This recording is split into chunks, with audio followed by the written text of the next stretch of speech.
Hello students, Radhika institute of teacher training से मैं प्रवक्ता रीता दीक्षित एक बार फिर से अपने BEd 20 फर्स्ट सेमेस्टर के स्टूडेंट्स का इस ऑनलाइन क्लासेज में स्वागत करती हूं।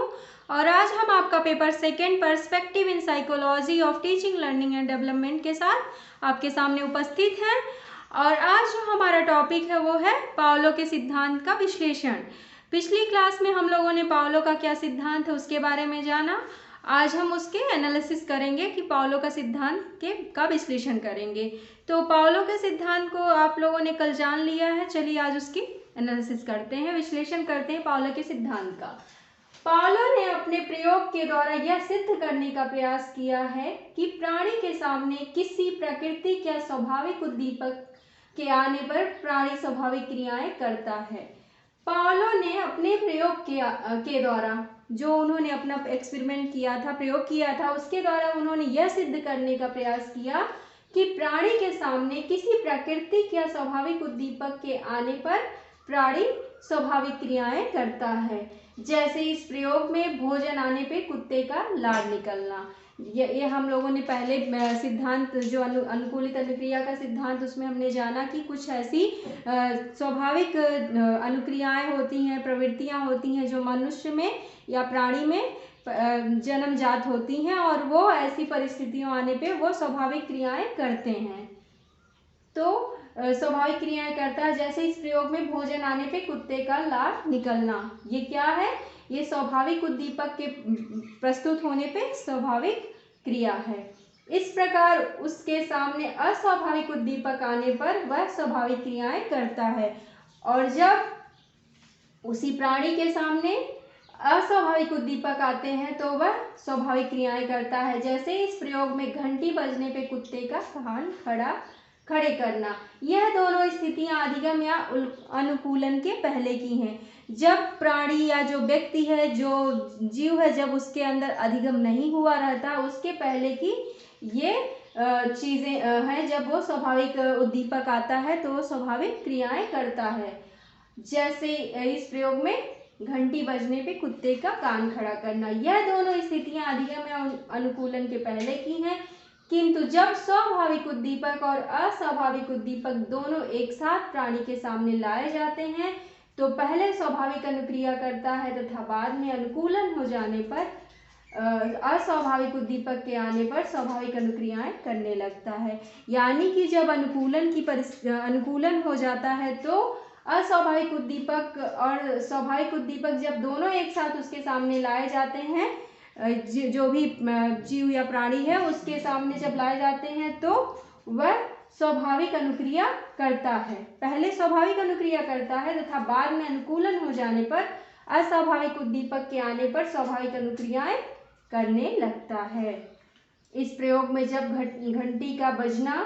घंटी का बजाना अस्वाभाविक उद्दीपक है। जब घंटी बजती है, घंटी का बजाना अस्वाभाविक उद्दीपक है, क्योंकि वो किसी के द्वारा किया जा रहा वो अस्वाभाविक उद्दीपक है तथा भोजन का लाना स्वाभाविक उद्दीपक है। जब दोनों साथ साथ आते हैं तो कुत्ता पहले कान खड़े करके अस्वाभाविक क्रियाएं करता है, परंतु इस क्रिया को बार बार दोहराए जाने पर अनुकूलन हो जाता है। जब उसी क्रिया को बार बार उसके सामने रिपीट किया जाता है तो वह उससे अनुकूलन उसको हो जाता और अधिगम हो जाता है, जिससे बाद में वह लार टपकाने के रूप में स्वाभाविक क्रियाएं करने लगता है। पाओलो के अनुसार यह अनुकूलन ही अधिगम है। आपको ये समझ में पिछले क्लास में भी आ चुका है। अगर हम आपके क्वेश्चन में आता है कि पाओलो के सिद्धांत का विश्लेषण करें तो आप इस तरह से इन पॉइंट्स को आप उसमें देंगे, जो एक नोट की तरह मैंने यहाँ पे आपको बना दिया है।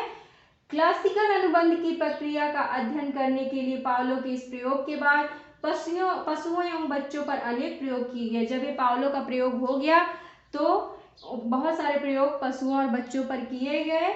व्यवहारवाद के जनक वाटसन ने पाओलो के सिद्धांत का प्रबल समर्थन किया।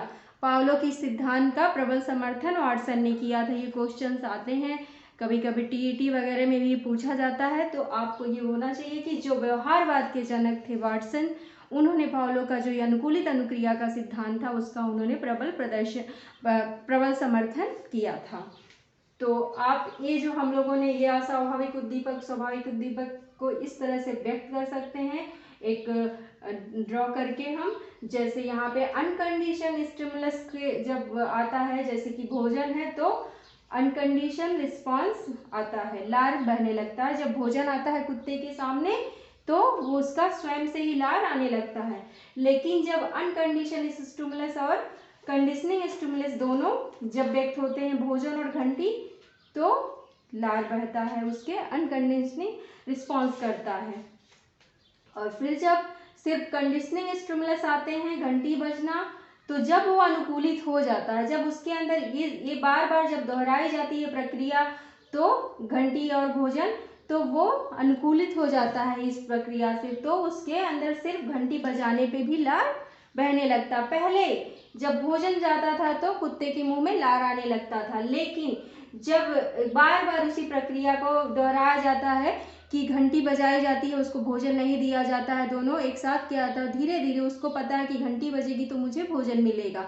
तो जब ये अनुकूलन की प्रक्रिया, अधिगम की प्रक्रिया यहाँ पे हो जाती है, तो सिर्फ घंटी बजने पे भी कुत्ते के मुंह में लार आने लगता है। यही अनुकूलित अनुक्रिया का सिद्धांत है। आई होप कि आपको ये अच्छी तरीके से समझ में आया होगा। और अगर आपको मेरे पढ़ाने का तरीका अच्छा लगा है तो प्लीज़ आप मेरे इस वीडियो को लाइक करें, शेयर करें, और चैनल को जो भी हमारे नए स्टूडेंट्स या नए व्यूवर्स हैं वो सब्सक्राइब करना ना भूलें, और बेल आइकन को ज़रूर प्रेस कर दें, जिससे कि आपको हमारी जो भी नई सूचनाएं हैं वो समय पे मिलती रहें। और अगर कोई आपकी समस्या है तो प्लीज़ आप मुझे कमेंट बॉक्स में जाके कमेंट कर सकते हैं, और मुझे कोई फीडबैक देना चाहते हैं तो ज़रूर दीजिए, मुझे अच्छा लगेगा, मुझे और अपने इस टीचिंग में सुधार करने के लिए मुझे प्रोत्साहन मिलेगा। तो फिर आज का टॉपिक हम यहीं पे समाप्त करते हैं। आज था हमारा पावलो के अनुकूलित अनुक्रिया सिद्धांत का विश्लेषण। जो अगला टॉपिक होगा उसको लेकर हम एक नए वीडियो में फिर आपके सामने उपस्थित होंगे। तब तक के लिए धन्यवाद।